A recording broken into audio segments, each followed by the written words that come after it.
วันที่25กรกฎาคม2017นี้แขวงหลวงน้ำทาเปิดกองประชุมสมัยสามัญเทื่อที่3ของสภาประชาชนแขวงหลวงน้ำทาสุดที่1โดยการเป็นประธานของทานไสพรคุณศิริเฮืองรองเลขาพรรคแขวงประธานสภาประชาชนแขวงเป็นเกียรติเข้าร่วมของทานสมพันธ์แพงคำมี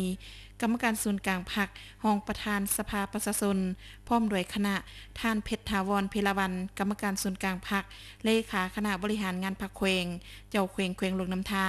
มีบรรดาทานคณะประจำพรรคแขวงกรรมการพรรคแขวงหัวหน้าห้องหัวหน้าแผนกการออมข้างแขวงเมืองพร้อมด้วยพนักงานวิชาการที่เกี่ยวข้องเข้าร่วม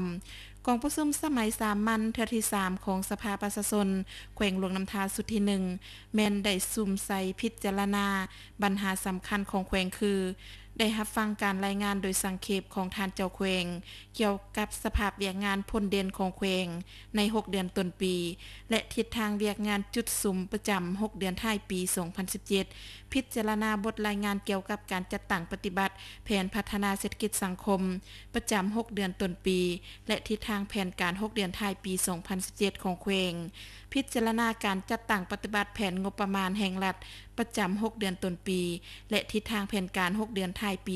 2017รับฟังรายงานเกี่ยวกับผลการกวดสอบอยู่บรรดาเป้าหมายของคณะกวดสอบแห่งรัฐประจำภาคเหนือรับฟังรายงานของประธานศาลประชาชนแขวงเกี่ยวกับการจัดตั้งปฏิบัติเวียกงานประจำปี6เดือนต้นปีและทิศทางแผนการ6เดือนท้ายปี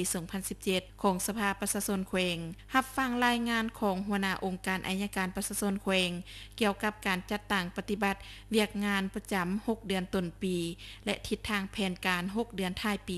2017ขององค์การอัยการประชาชนแขวงพิจารณาเกี่ยวกับการจัดตั้งปฏิบัติแผนการเคลื่อนไหวเวียกงานของคณะประจำสภาประชาชน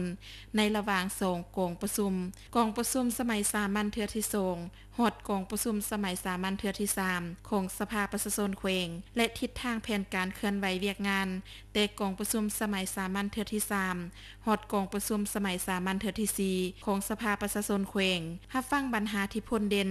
จากหัวหน้าแผนกหัวหน้าองค์การรัฐเทียบเท่าคันแขวงและกำหนดทิศทางการปรับปรุง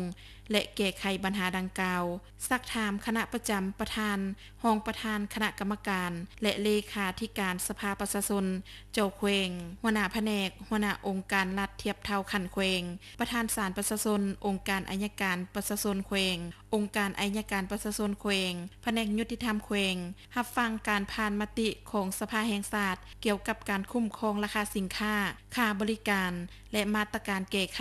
เพื่อลดพรผลกระทบต่อการผลิตและการดำรงชีวิตของประชาชนกองประชุมจะได้ดำเนินไปเป็นเวลา2วันจึงจะสำเร็จ